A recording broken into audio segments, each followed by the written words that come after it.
Bhutan വാഹനക്കടത്ത് case അന്വേഷണത്തിൽ കേരള പോലീസിന്റെ സഹായം തേടി കസ്റ്റംസ്.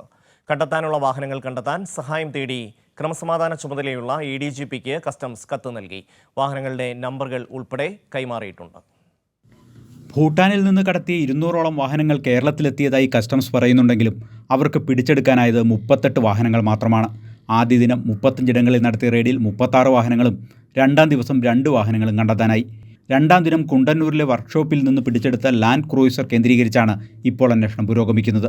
വർക്ക്ഷോപ്പ് ഉടമ മൂവാറ്റുപുഴ സ്വദേശി മാഹിൻ അൻസാരിയെ ഇന്നലെ കസ്റ്റംസ് വിശദമായി ചോദ്യം ചെയ്തിരുന്നു.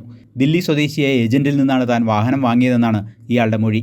തുടർന്ന് അന്വേഷണം ദില്ലിയിലേക്ക് വ്യാപിപ്പിച്ചു. എന്നാൽ രേഖകൾ പ്രകാരം ഇറക്കുമതി ചെയ്ത വാഹനത്തിൻ്റെ ആദ്യ ഉടമ മാഹിൻ അൻസാരിയാണ്. വാഹനങ്ങൾ ഭൂട്ടാനിൽ നിന്നും ഇന്ത്യയിലെത്തിയ വഴി കണ്ടെത്താനുള്ള വിവരങ്ങൾ മാഹിൻ അൻസാരിയിൽ നിന്ന് ലഭിക്കുമെന്ന പ്രതീക്ഷയിലാണ് കസ്റ്റംസ്. എന്നാൽ 200ഓളം വാഹനങ്ങൾ കേരളത്തിലെത്തിയെങ്കിലും 162 വാഹനങ്ങൾ ഇതുവരെ കണ്ടെത്താൻ കഴിയാത്തത് കസ്റ്റംസിന് തലവേദനയായി. ഈ സാഹചര്യത്തിലാണ് കേരള പോലീസിൻ്റെ സഹായം കസ്റ്റംസ് തേടിയത്. ക്രമസമാധാന ചുമതലയുള്ള ADGPക്ക് കസ്റ്റംസ് പ്രിവൻറ്റീവ് വിഭാഗം കമ്മീഷണർ ഇത് സംബന്ധിച്ച് കത്ത് നൽകി. വാഹനങ്ങളുടെ നമ്പറുകൾ ഉൾപ്പെടെ കൈമാറിയിട്ടുണ്ട്. അന്വേഷണം ശക്തമായ പശ്ചാത്തലത്തിൽ വർക്ക്ഷോപ്പുകളിലും മറ്റും വാഹനങ്ങൾ ഒളിപ്പിച്ചിട്ടുണ്ടാകും എന്ന നിഗമനത്തിലാണ് കസ്റ്റംസ്. രൂപമാറ്റം വരുത്തിയും നിറം മാറ്റിയും വ്യാജ നമ്പർ പ്ലേറ്റ് ഉപയോഗിച്ചും മറ്റ് സംസ്ഥാനങ്ങളിലേക്ക് വാഹനങ്ങൾ കടത്താൻ സാധ്യതയുണ്ട്.